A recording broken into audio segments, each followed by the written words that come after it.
పూలమాల లేనిదే పూర్తి కావు. మరి ముఖ్యంగా దసరా, దీపావళి పండుగలకు నిండుదనం తెచ్చేవి పూలే.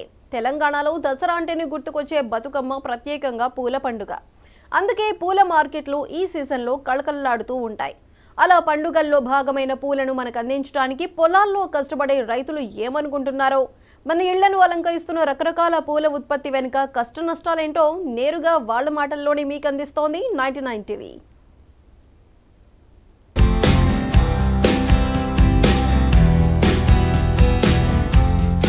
మార్కెట్ అవసరానికి అనుగుణంగా నడుచుకుంటూ ఉత్పత్తి చేయటమే ఆధునిక రైతు ఆలోచనా విధానం. అందుకే మంచిర్యాల జిల్లా లక్షెట్టిపేట, చెన్నూరు, బెల్లంపల్లి, తాండూరు, హాజీపూర్, జైపూర్ మండలాల్లో రైతులు పూల సాగు చేస్తూ లాభాలు గడిస్తున్నారు. ఒక పోస్ట్ గ్రాడ్యుయేట్ రైతు ఏమంటున్నారో చూడండి.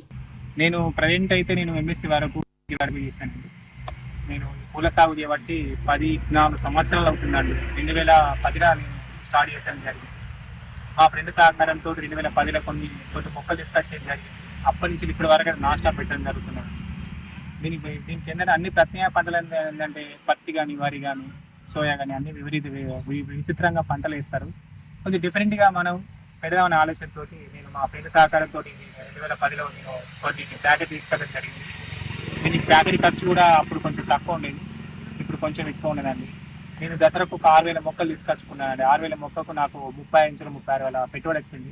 ఒకసారి మాత్రమే దిగుబడి వచ్చే ప్రత్తి, సోయా లాంటి వాణిజ్య పంటల కంటే 2 పండగలకు అందించేలా పూల సాగు చేపట్టడం మేలని గ్రహించటం వల్లనే ఈ దిశగా దృష్టి పెడుతున్నారు. ఇప్పుడు లాభాలంటే ఇప్పుడు దసరాకు నేను 80 అమ్ముతున్నాను. దసరా వరకు నాకు 8 క్వింటాల పూలు వెళ్తే నాకు ఒక రోజుకు 10-15 మంది కూలీలు పడతాయి. ఇక దసరా వరకు అయితే ప్రయాణం అయితే 6 క్వింటాల పూలు వెళ్తే నాకు లాభం అనేది వస్తుంది. దసరా వరకు నాకు పెట్టిన పెట్టుబడి వస్తుంది. మళ్ళీ నెక్స్ట్ దీపావళికి మళ్ళీ ఒక 8 క్వింటాలు వెళ్తుందండి. 8 క్వింటాలు మనకు ఒకప్పుడు మనకు రేటు డౌన్ ఉంటుంది. అప్పుడు ఏంటంటే అప్పుడు కొంతమందికి బోనాలు తక్కువ ఉంటే కొంతమందికి పెట్టుకుంటారు, కొంతమందికి ఉంటాయి. ఆ టైంలో నేను 60 రూపీస్ 60 రూపాయలు కేజీ చొప్పున, మళ్ళీ ఒక 60-70 రూపాయలు కేజీ చొప్పున వెళ్ళిపోతాయి. అప్పుడు నాకు 6 క్వింటాల పూలు వెళ్తాయి. అప్పుడు మనకి 60-70 వరకు లాభం కట్టిస్తుంది. ఎకరానికి 60-70 అవి వస్తాయి. ఒక 20,000 రూపాయలు ఇవి వస్తాయి. అంటే తక్కువలో 8,000 రూపాయలు రాగలడానికి వీలుంటుంది. ఎందుకంటే ఈ నాకు దసరా ఇప్పుడు పత్తి పెట్టామంటే ఒకే ఒక పంట పండుద్ది. ఇది 2 పంటలు పెడతాను అనమాట.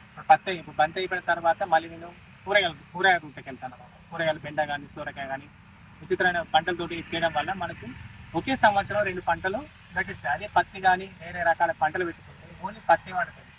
దానికి కొంచెం పెట్టుబడి ఎక్కువ అన్న కాన్సెప్ట్ తోటి నేను ఇప్పుడు తక్కువ టైంలో ఎక్కువ పంట దిద్దామనే ఉద్దేశంతో ఈ పూల సాగుకు నేను వెళ్ళిపోయానండి. తెలంగాణలో పూలతో జరుపుకునే అతిపెద్ద పండుగ సద్దుల బతుకమ్మ. అందుకే ఈ సీజన్లో అమ్మే పూలతో పెట్టిన పెట్టుబడి వస్తుందని, దీపావళి అమ్మకాలతో లాభాలు వస్తాయని రైతులు చెబుతున్నారు. అందుకే ఈ పండుగల నాటికి పూలు చేతికందేలా లెక్కగట్టి పూల సాగు చేస్తున్నారు. మనం మార్కెట్ అనుకూలంగా చూసుకొని మనం ఈ పూల తోట పెట్టుకోవాలండి. ఫస్ట్ ఆఫ్ ఆల్ మనం దసరా ఏ టైం చూసుకుంటే మనం ఈ పూల మొక్కలు పెట్టుకుంటే దసరా వరకు ఒక మనం 15-70 రూపీస్ 8 రూపీస్ వరకు ఉంటుంది. అదే చౌసిలో మనకు 30 రూపీస్ 40 రూపీస్ కేజీ పడుతుంది. ఇది ఏంటంటే మార్కెటింగ్ లేదు ఇక్కడ. మనం మంచిర్యాల కానీ నిజామాబాద్లో కానీ ఇక్కడ మార్కెటింగ్ మనకి పరిచయం వల్ల మనకి పూలు సాగు చేసుకోవడం జరుగుతుంది. మనకి నా ప్లస్ పాయింట్ ఏంటంటే హైవే కొండ వచ్చేస్తే నాకు పూలు అనేది ఎక్కువ సేల్ అవ్వడం జరుగుతుంది. మంచిర్యాల జిల్లాలో ఎక్కువగా బంతి, సీతమ్మ జడల పూలు సాగు చేస్తున్నారు. శ్రమ, పెట్టుబడి ఎక్కువే అయినా ఈ పూలతో పండుగల అవసరాలు తీరుస్తూ లాభాలు కూడా సంపాదిస్తున్న రైతుల సంతోషంగా ఉండటం చూస్తున్నాం.